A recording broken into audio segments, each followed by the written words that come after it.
Sedona. What is it about Sedona? People will come to Sedona almost as though they're coming on a pilgrimage sometime for spiritual refreshment, spiritual deepening, more understanding of their life and their purpose. We found a place of immense beauty, people with a common intention, and an energy like we'd never felt before.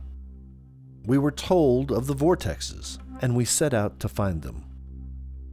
But one destination proved to be much more than we expected.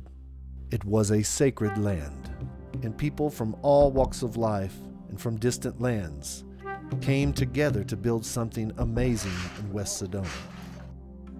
A Tibetan Buddhist stupa.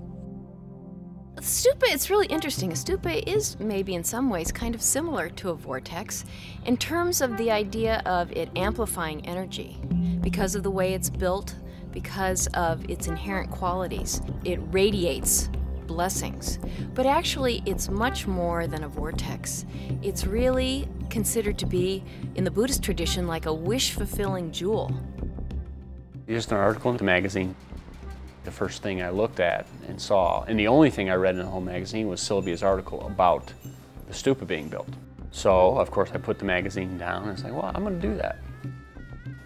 I don't know that I ever thought I was doing something big or special, but at those moments, I think I sensed that there's more going on here than I can even comprehend.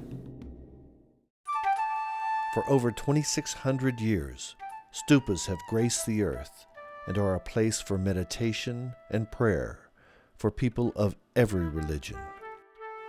They are the physical embodiment of the Buddha's enlightened mind.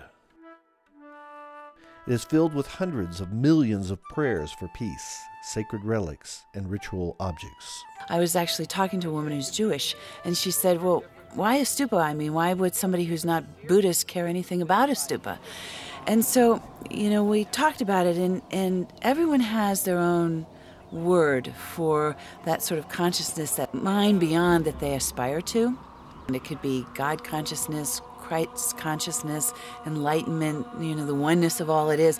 So to go up to a place that is the embodiment of the mind of enlightenment is a place that's beyond definition.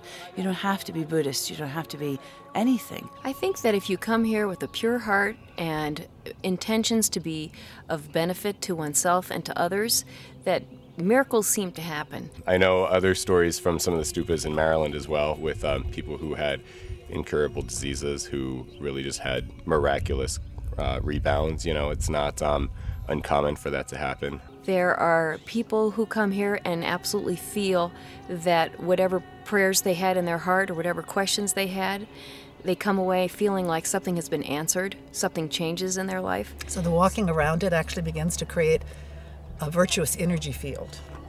And if you have something that you are struggling through, some kind of a problem, someone who's sick in your family, you can come to a stupa and make prayers for their benefit. And so that prayer energy will go towards helping that individual.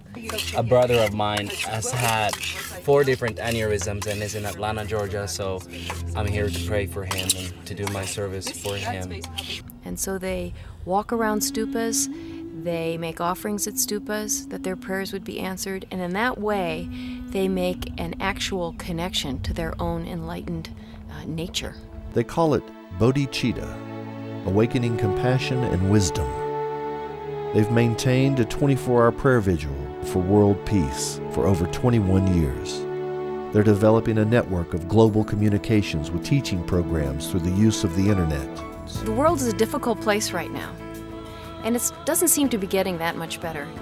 And it really seems as though people need places of spiritual refuge in the world, places where they can go, where they know there's some true spiritual juice available to them, places that they can retreat to, places that they can deepen. We all want humanity to make the leap to compassion and wisdom. Please come and pray, meditate, to help make the world a better place.